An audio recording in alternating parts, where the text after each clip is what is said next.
من الشيطان الرجيم بسم الله الرحمن الرحيم الذين يؤمنون بالغيب ويقيمون الصلاة ومما رزقناهم ينفقون سبحان اللہ۔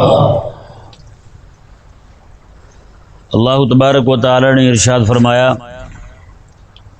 الذين يؤمنون بالغیب وَيُقِيمُونَ الصَّلَاةَ وَمِمَّا رَزَقْنَاهُمْ يُنْفِقُونَ، مایا کہ پرہیزگار وہ ہیں جو غیب پر ایمان لاتے ہیں اور نماز کو قائم کرتے ہیں، وَمِمَّا رَزَقْنَاهُمْ يُنْفِقُونَ، اور جو ہم نے رزق دیا ہے اس میں سے خرچ کرتے ہیں۔ یہ ذہن میں رہے، لفظ المتقین جو ہے اس کی یہاں تین صفات بیان ہوئیں، پہلی یؤمنون اور دوسری یقیمون اور تیسری ینفقون۔ سبحان اللہ۔ المتقین یہ اسم ہے، اس کی آگے تین صفتیں جو بیان ہوئی، تینوں کی تینوں جملہ فعلیہ ہیں۔ تو جملہ فعلیہ جو ہوتا ہے وہ حدوث پر اور تجدد پر دلالت کرتا ہے، یہ نہیں کہ کوئی ایک کام ایک بار ہوا ہے تو بس نہ، بار بار ہوتا رہے، ہر بار ہوتا رہے۔ یہ آقا علیہ السلام کا فرمان شریف ہے، جددوا ایمانکم بلا الہ الا اللہ، تو اب اپنے ایمان کو لا الہ الا اللہ پڑھ کر تازہ کرتے رہا کرو۔ اسے تجدید ایمان کہتے ہیں۔ ہر بندے کو چاہیے، ہر مومن کو چاہیے کہ رات کو سوتے وقت وہ کلمہ پڑھے، صرف یہ رسمی طور پر نہیں، اس نیت کے ساتھ پڑھے کہ میں کلمہ پڑھ رہا ہوں، اللہ تعالیٰ کے علاوہ کوئی الہ نہیں ہے، رسول اللہ علیہ السلام اللہ تعالیٰ کے رسول ہیں اور آخری نبی ہیں، یہ نیت کر کے پڑھے کہ مجھ سے جتنے بھی آج تک کلمہ کفریات سرزد ہوئے ہیں میں اسے توبہ کرتا ہوں اور اپنے ایمان کو نیا کر رہا ہوں۔ کیونکہ نہیں پتہ ہوتا، بعض اوقات بندہ کفر سنتا ہے، بعض اوقات کفر بولتا ہے، کفر پہ راضی ہوتا ہے، تو بہت ساری چیزیں بندے کے ایمان کو دائیں بائیں کر دیتی ہیں۔ اس لیے یہ حکم فرمایا گیا کہ روز بندہ جو ہے وہ اپنا تجدید ایمان کرتا رہے۔ تو یہ دیکھیں جس طرح تجدید ایمان کرنے کا حکم ہے ہمیں کہ ایمان اپنا نیا کرتے رہو، اور آگے میں یقیمون الصلاۃ کہ ایک بار نماز پڑھی تو کافی ہو گئی، نہیں، اس سے ان پاگلوں اور احمقوں کا بھی رد ہو گیا جو جاہل پیر ہیں۔ وہ کہتے ہیں جی ایک بار نماز پڑھ لی تو بس ہو گئی، بار بار پڑھنے کا کیا مطلب ہے؟ وہ کہتے ہیں رب نے فرمایا نماز قائم کرو، قائم کہتے ہیں کھڑے ہونے والے کو، تو کہتے ہیں جو کھڑا ہو گیا اب بار بار اسے کھڑا کرنے کا کیا مطلب ہوتا ہے؟ بندہ پوچھے بھی ایسے احمق ہیں، انہیں پتہ تک نہیں ہے کہ اقامت کا معنی کیا ہے۔ اقامت کا معنی یہ ہے کہ نماز کو اس کے تمام آداب کے ساتھ، تمام فرائض کے ساتھ، تمام شرائط اور ارکان کے ساتھ، مستحبات کے ساتھ، منہیات سے بچتے ہوئے رب تبارک و تعالیٰ کی نماز کو روزانہ اس کے وقت پر پڑھنا، سبحان اللہ۔ یہ اقامت کا معنی ہے۔ ایک بندہ تھا ہمارے گاؤں میں، وہ کبھی اس نے نماز نہیں پڑھی، کبھی اس نے نماز نہیں پڑھی، تو اس سے جب بھی پوچھا گیا کہ آپ نماز نہیں پڑھتے تو وہ یہ کہتا تھا کہ میرے مرشد فرماتے تھے کہ نماز جو بار بار پڑھتے ہیں نا انہیں شک ہے کہ ان کی نماز قائم بھی ہوئی ہے یا نہیں ہوئی، اس لیے بار بار پڑھ رہے ہیں۔ وہ نماز کے بارے میں شک میں مبتلا ہیں، ہمیں یقین ہے کہ ہماری نماز قائم ہو گئی ہے۔ ایک بار فجر پڑھ لی تو وہ کھڑی ہے، ظہر پڑھ لی تو وہ قائم ہے، عصر پڑھ لی تو وہ قائم ہے، مغرب عشاء بھی قائم ہے، تو لہٰذا پڑھے تو بار بار وہ جس کی نماز قائم نہ ہو۔ تو یہ جنہیں شک ہوتا ہے وہ اس طرح کرتے ہیں، بیٹے آپ کا ایمان کامل ہے، آپ کی نماز قائم ہے، آپ بے فکر ہو کہ آپ سوئے رہیں بس۔ ہیں عجیب احمق اور بیوقوف ہیں کہ رب آقا علیہ السلام جو ہیں وہ تو بار بار نماز پڑھیں، ہر بار نماز پڑھیں، جب نماز کا وقت آئے پھر نماز پڑھیں آقا علیہ السلام۔ حضرت سیدنا شیخ الاسلام والمسلمین بابا فرید الدین رحمہ اللہ جو ہیں، آپ کے وفات کا وقت ہے نا، جس نماز کے وقت آپ کی وفات ہوئی تھی وہ نماز آپ نے کو 10 بار پڑھی ہے۔ ایک بار نماز پڑھی آپ نے، غشی طاری ہو گئی، میں نے نماز نہیں پڑھی، انہوں نے کہا حضور پڑھ لی ہے، مجھے تو یاد نہیں پڑتی، وضو کراؤ مجھے نماز پڑھاؤ، دوبارہ نماز پڑھ رہے ہیں۔ ہاں جی بابا جی جن کے نام کے لنگر کھا کے، جن کے نام کی شکر کھا کے لوگ بخشے ہوئے سمجھے جا رہے ہیں، اس بابے کا اپنا حال یہ ہے کہ وہ 10 بار نماز پڑھ رہے ہیں، اندازہ لگائیں۔ تو کیا خیال ہے تجھے اپنی نماز پہ اتنا یقین ہے کہ بابے کو اکیلے کو شک تھا؟ ہیں بابا کیوں بار بار پڑھ رہا نماز اور ایک ہی وقت کی اور حالت غشی کے اندر؟ میں کہ ہو سکتا ہے میں نے غشی کی حالت میں نماز پڑھی ہو، نماز درست نہ پڑھی ہو، لہٰذا میں دوبارہ پڑھتا ہوں۔ باقی زندگی کی ساری نمازیں ایک ایک بار پڑھی ہیں اور آخری بار نماز کریمہ علیہ الصلوۃ والسلام کی جب وصال شریف کا وقت قریب آیا نا جی، اس وقت آقا علیہ الصلوۃ والسلام نے دو چیزوں کے، ایک عورتوں کے بارے میں فرمایا ان کا خیال کرنا، اور دوسرا حضور نے فرمایا نماز پڑھتے رہنا تم۔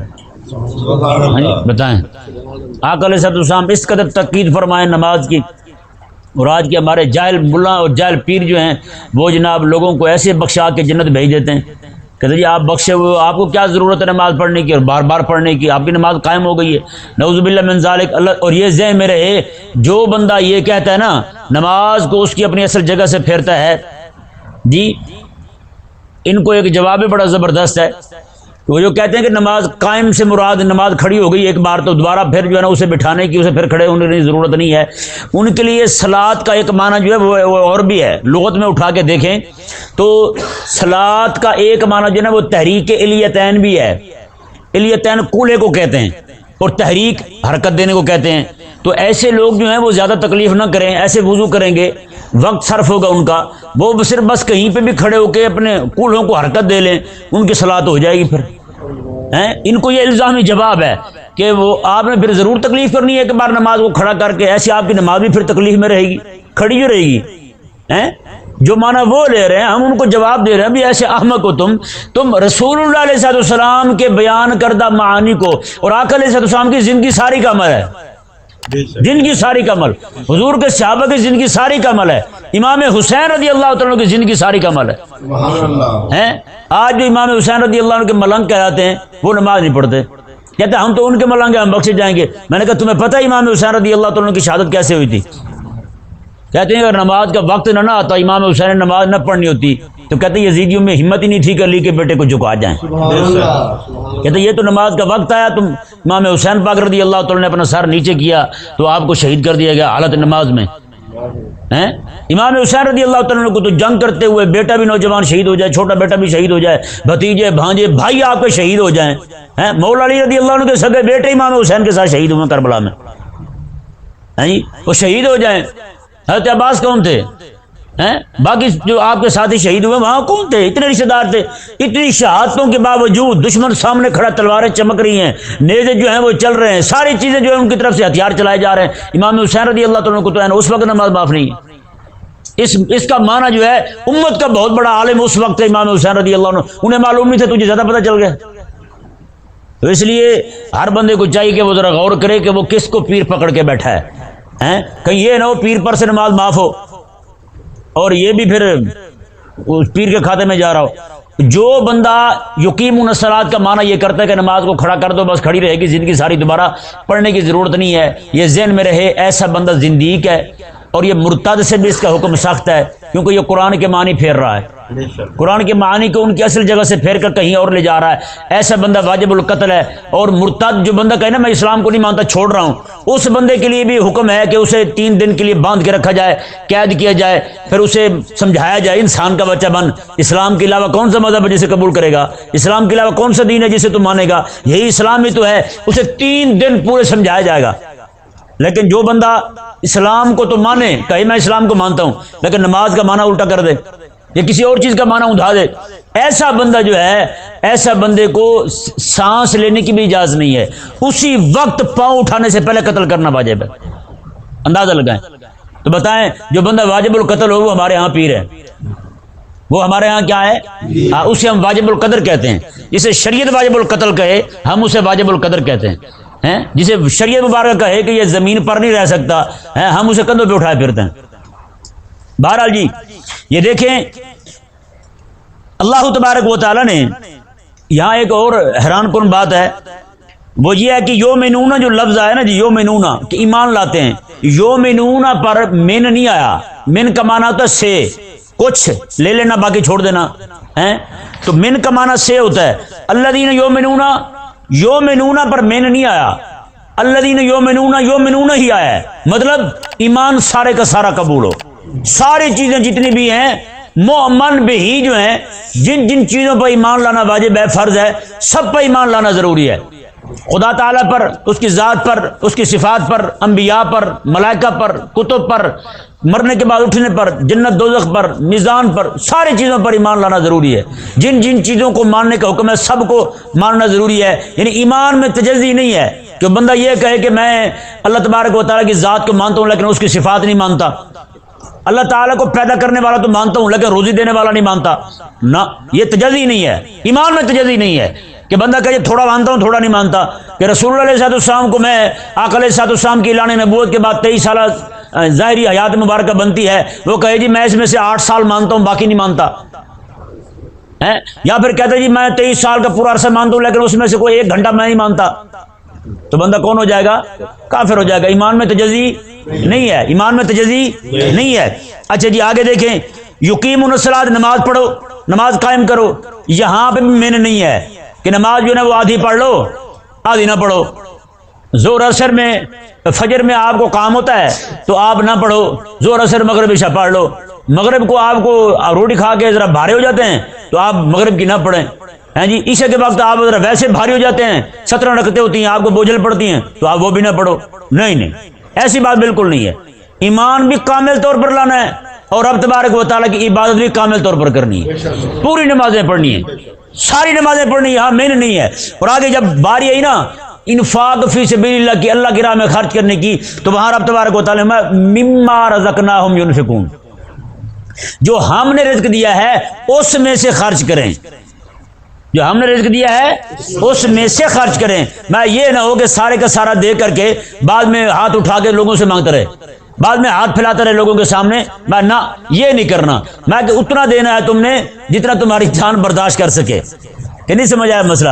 اور مزے کی بات دیکھیں، یہاں پر رب تبارک و تعالیٰ نے مما رزقناہم، جو ہم نے رزق دیا ہے، یہاں پر رب تبارک و تعالیٰ نے اسے احسان بھی جتلایا ہے۔ میں جو تجھ سے مال خرچ کرنے کا کہا جا رہا ہے نا، یہ اسی مال کو دینے کا حکم دیا جا رہا ہے جو ہم نے دیا ہے۔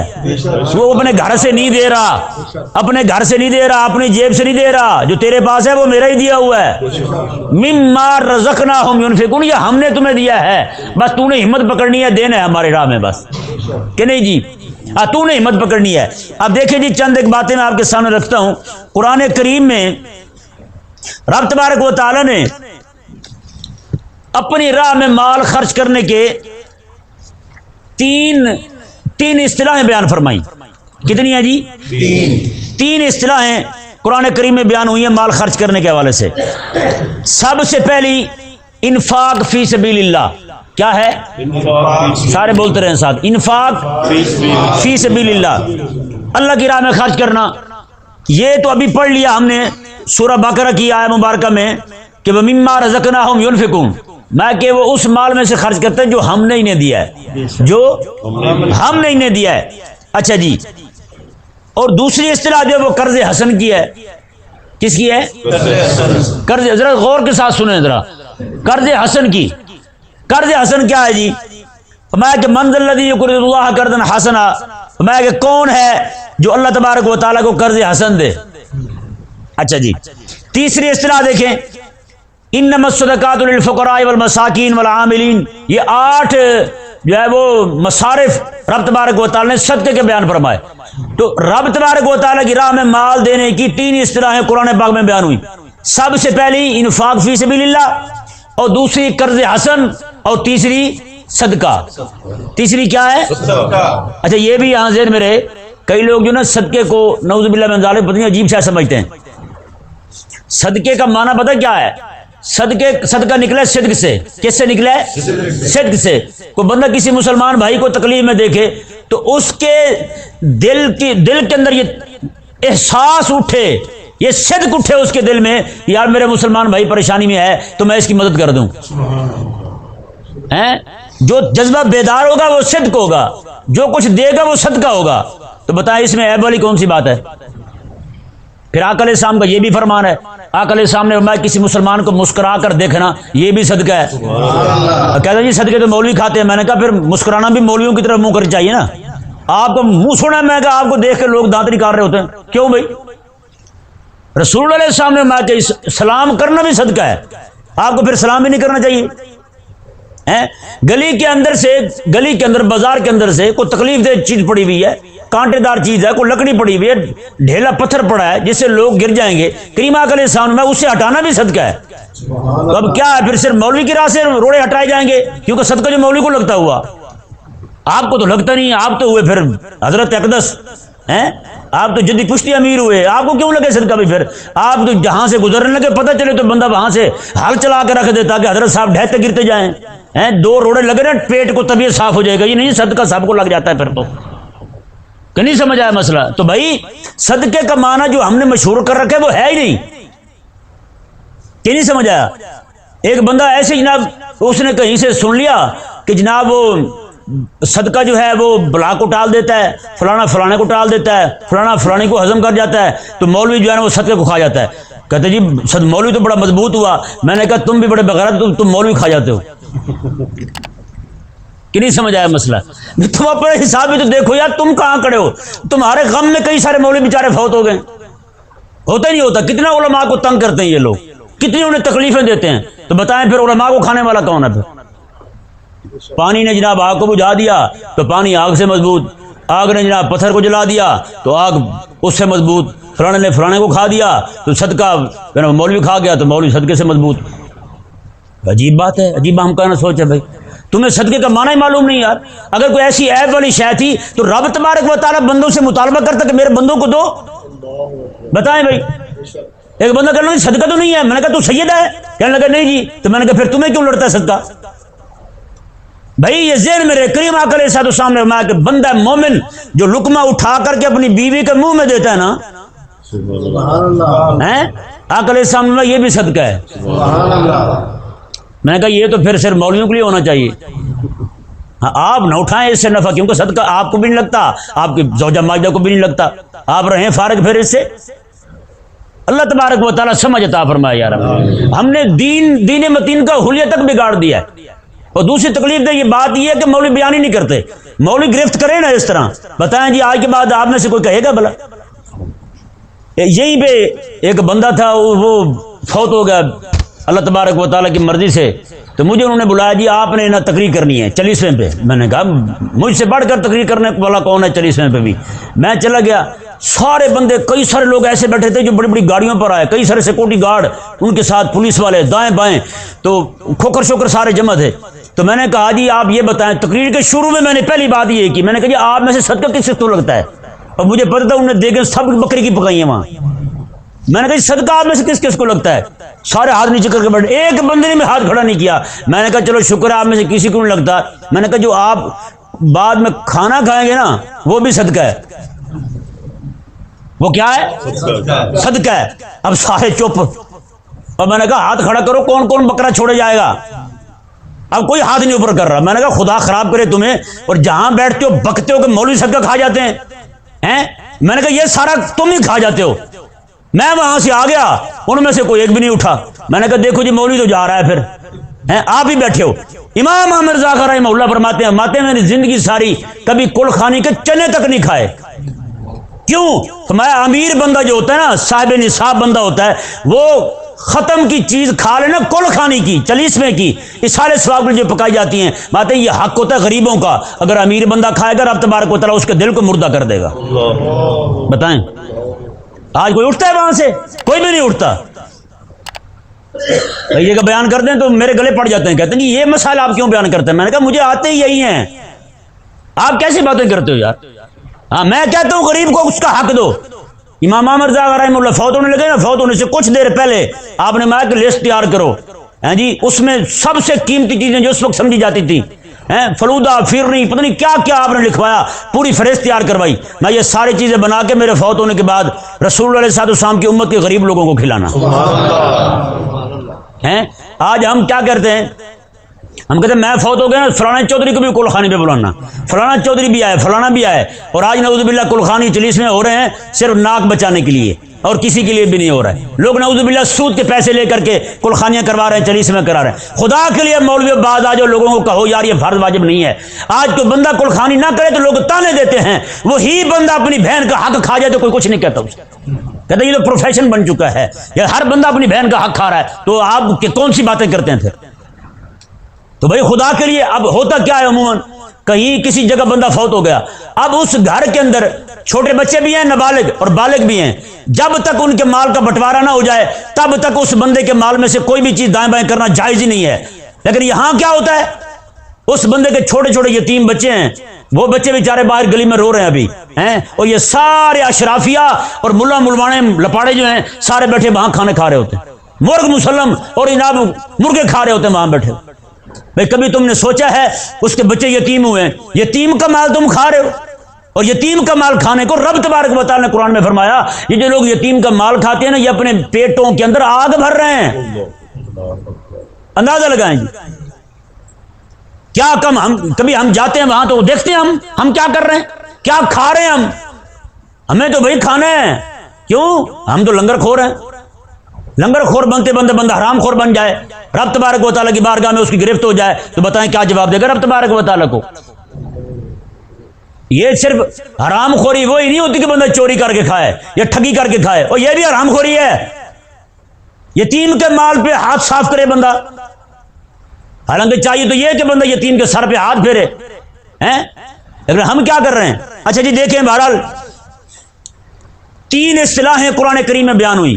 کتنی اصطلاحیں ہیں؟ 3 اصطلاحیں قرآن کریم میں بیان ہوئی ہیں۔ سب سے پہلے انفاق فی سبیل اللہ، اور دوسری قرض حسن، اور تیسری صدقات۔ اب یہ ذہن میں رہے کہ انفاق فی سبیل اللہ اور قرض حسن یہ دونوں ایک ہی ہیں، انفاق فی سبیل اللہ اور قرض حسن یہ تینوں ایک ہی ہیں۔ یہ دیکھیں جی، رب تبارک و تعالی نے قرآن کریم میں ارشاد فرمایا من ذا الذی یقرض اللہ قرضا حسنا، میں کون ہے وہ جو اللہ تبارک و تعالیٰ کے لیے قرض حسن دے۔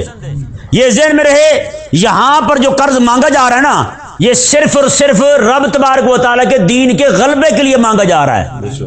اب ذرا سارے دوست کان کھول کے سنیں کہ ہمارا پیسہ کہاں خرچ ہو رہا ہے، ہم پیسہ کہاں خرچ کر رہے ہیں۔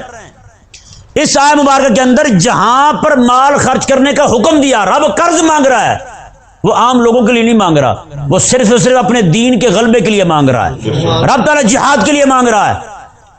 اور اس پر دلیل کیا ہے؟ اس سے پچھلی آیت مبارکہ دیکھیں، آیت نمبر 243 اور 244، یہ آیت مبارکہ 245 ہے۔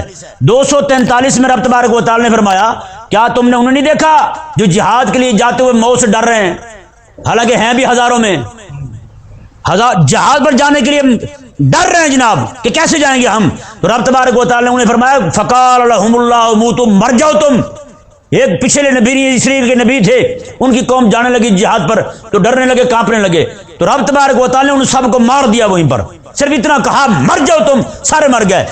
ثم احیاہم، پھر رب تبارک و تعالیٰ نے انہیں زندہ فرمایا، میں چلو جہاد پر تم، اب پھر جہاد پر گئے۔ اب دیکھیں جی آگے کیا فرمایا رب تبارک و تعالیٰ نے، ان کا واقعہ بیان کر کے اہل اسلام کو فرمایا وقاتلوا فی سبیل اللہ، اے اہل ایمان تم بھی اللہ تبارک و تعالیٰ کی راہ میں جہاد کرو، تم بھی اللہ کی راہ میں جہاد کرو۔ وَاعْلَمُوا أَنَّ اللَّهَ سَمِيعٌ عَلِيمٌ، یہ یقین کر لو اللہ تبارک و تعالیٰ سننے والا جاننے والا ہے۔ یہ فرما کر فرمایا جہاد پر جائیں گے، رسد کی ضرورت ہوگی، مال کی ضرورت ہوگی، کھانے کی ضرورت ہوگی، اسلحے کی ضرورت ہوگی، باقی ساری ضروریات ہیں، تو رب تبارک و تعالیٰ نے جہاد کی بات کرتے ہوئے قرض حسن کا مطالبہ فرمایا، میں قرض حسن دو میری راہ میں۔ تو بتائیں بھائی، اب آپ اور میں ہم سب غور کریں، اس مد کے اندر ہمارا آج تک روپیہ بھی گیا ہے؟ بولو نا بھائی۔ تو اس وقت یہ ذہن میں رہے ہمارا پیسہ پتہ کہاں خرچ ہو رہا ہے۔ ان کریم حضرت مجدد فیضانی فرماتے ہیں جب تم کرنے کے کام نہیں کرو گے رب تبارک و تعالیٰ تمہیں ان کاموں میں پھنسائے گا جو کام کرنے کے نہیں ہیں۔ آج ہمارا پیسہ جہاد پر خرچ ہونا چاہیے تھا، ہمارا پیسہ علماء پر جو اپنے آپ کو وقف کیے ہوئے ہیں دین متین کی خدمت کے لیے ان پر خرچ ہونا چاہیے تھا، ہمارا پیسہ مدارس پر خرچ ہونا چاہیے تھا، لیکن ہمارا پیسہ کہاں خرچ ہو رہا ہے؟ سونا آیا تو سج گیا گلیاں بازار، ہاں گلیوں کے اندر پیسہ خرچ ہو رہا ہے، گلیوں کے اندر یہاں پگانے لگا دیے، پھوکنے لگا دیے اور جھنڈیاں لگا دی، سارا کچھ کروڑوں اربوں روپیہ قوم کا لگا کے گلیوں کے اندر ساری قوم مطمئن ہے کہ ہم نے رسول اللہ صلی اللہ علیہ وسلم کی آمد کا جشن منا لیا ہے۔ بھئی آقا علیہ السلام کی آمد کا جشن بھی مناؤ، لیکن آقا علیہ السلام کی آمد کا مقصد بھی نہ بھولو، حضور آئے کیوں ہیں، حضور کا مشن کیا ہے، رب تبارک و تعالیٰ نے حضور کو بھیجا کیوں ہے۔ آگے دیکھیں جی، یہ آیت مبارکہ واضح کر رہی ہے کہ من ذا الذی یقرض اللہ قرضا حسنا، قرض حسن کا تعلق کس کے ساتھ ہے؟ جہاد کے ساتھ۔ کس کے ساتھ ہے؟ جہاد کے ساتھ ہے۔ اور دوسرا مقام دیکھیں جی، رب تبارک و تعالی نے ارشاد فرمایا صدقہ اور قرض حسن، یہ اس کے دونوں کے مصرف الگ الگ، صدقہ غریبوں کے لیے، مسکینوں کے لیے، باقی سب کے لیے۔ اور مزے کی بات دیکھیں، جہاں پر انما الصدقات للفقراء والمساکین ہے نا، اسی میں فی سبیل اللہ کا لفظ بھی ہے۔ کون سا لفظ ہے؟ فی سبیل اللہ کا لفظ بھی ہے۔ کیا مطلب؟ فرمایا کہ وہاں پر جہاں پہ زکوٰۃ کے مصارف، صدقے کے مصارف بیان ہو رہے تھے، وہاں پر رب تبارک و تعالی نے دین پر خرچ کرنے کا بھی حکم دیا ہے، دین پر بھی۔ اور میں آپ کو ایک بہت بڑی بات بتاؤں، یہ کوئی یہ نہ کہے کہ میں اپنی طرف سے چھوڑ رہا ہوں، نہ۔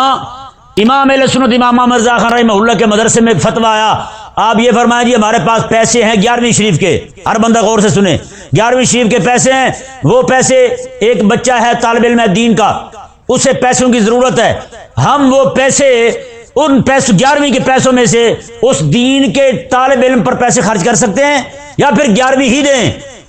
وہاں کے عالم جو تھے انہوں نے فتویٰ لکھ دیا، اعلیٰ حضرت کے نائب تھے، کہا کہ آپ کچھ پیسے اسے دے دیں طالب علم کو، باقی پیسوں کی 11ویں کر دیں۔ اعلیٰ حضرت رحمہ اللہ نے فرمایا کہ یہ فتویٰ کون سا استفتاء کیا ہے دکھاؤ، جاتے ہوئے فتوے کو موڑا آپ نے، دیکھ کے اعلیٰ حضرت رحمہ اللہ نے فرمایا میں کہ تم نے یہ کیا لکھ دیا ہے؟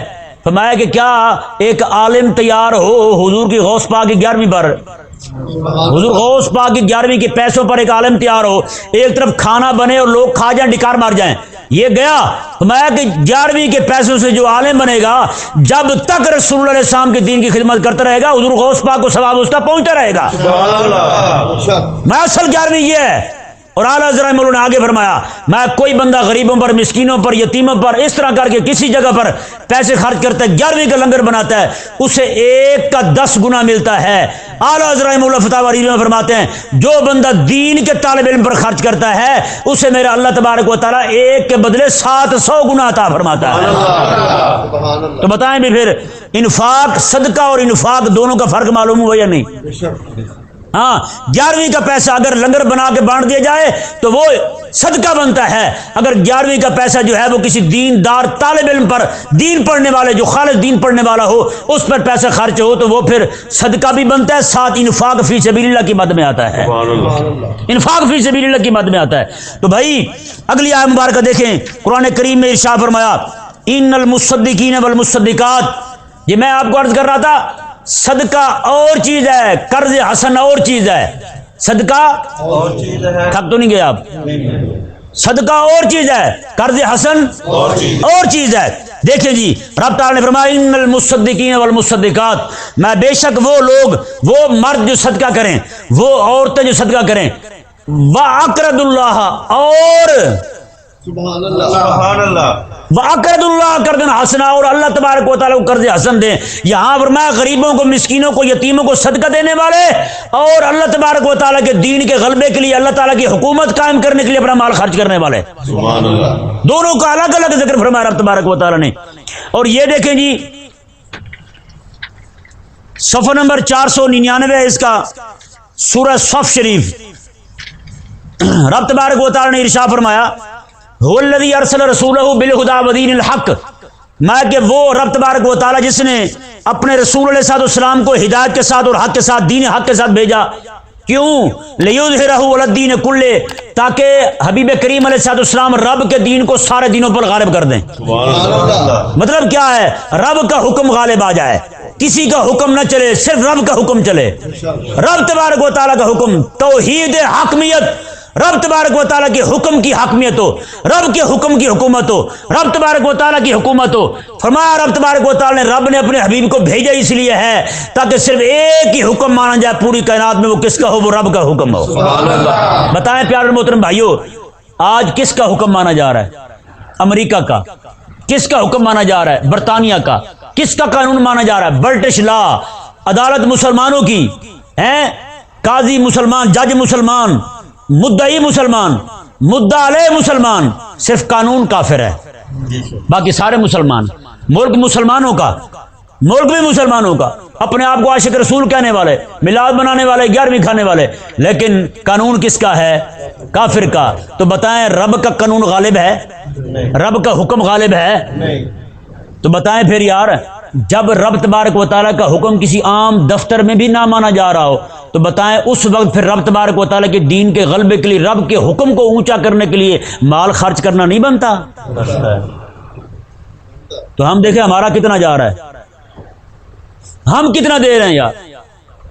تو اس وقت کوئی بندہ کہ یہ کہ جہاد تو ہو نہیں رہا، پھر کیا کیا جائے؟ بھائی جہاد کے لیے آپ تیار تو کر سکتے ہیں، آپ ایسی کتب خریدیں جو جہاد پر لکھی ہوئی ہیں، رسول اللہ علیہ السلام کے دین کے غلبے پر لکھی ہوئی ہیں، وہ کتابیں آپ خرید کر کے علماء تک پہنچائیں اور انہیں کہیں کہ یہ آپ ان کتابوں میں سے درس دیا کریں، ان کتابوں میں سے آپ لوگوں کو بیان کر کے سنائیں، تاکہ رسول اللہ علیہ السلام کی امت جو ہے پھر سے رب تبارک و تعالیٰ کے دین کے غلبے کے لیے کھڑی ہو جائے۔ ذہن تو بنانا ہے نا، گراؤنڈ کو سیدھا کرنا یا نہیں کرنا؟ ایک جنگل ہے، وہاں آپ مکان بنانا چاہتے ہیں تو وہاں پہ کانٹے پڑے ہوئے ہیں، گند سارا پڑے ہوئے، صفائی کرنی یا نہیں کرنی؟ تو وہ کیسے ہو جائے گی؟ ایسے ہو جائے گی۔ ہر بندہ انتظار میں بیٹھا ہوگا جناب، کوئی کھڑا ہو تو کرے، کوئی کھڑا ہو تو، ایسے بیٹھے رہے تو کوئی بھی نہیں کرے گا بھائی۔ آگے دیکھیں جی، رب تبارک و تعالیٰ نے یہ بیان کرنے کے بعد کہ حبیب کریم علیہ السلام دین غالب کرنے کے لیے آئے، آگے پتہ کیا فرمایا؟ میں کہ کیا میں تمہیں بتاؤں تجارت؟ تجارت تمہیں بتاؤں؟ تجارت کون سی تجارت؟ وہ تجارت جو تمہیں دردناک عذاب سے بچا لے، دردناک عذاب سے بچا لے۔ پھر اب تعالیٰ نے فرمایا تؤمنون باللہ ورسولہ، تم ایمان لاتے ہو اللہ پر اور اس کے رسول پر، وتجاہدون فی سبیل اللہ باموالکم وانفسکم، اور تم اللہ کی راہ میں جہاد کرتے ہو اپنی جان کے ساتھ بھی، اپنے مال کے ساتھ بھی۔ بتائیں بھی کیا بیان ہو رہا ہے یہاں؟ کیا بیان ہو رہا ہے یہاں بھائی؟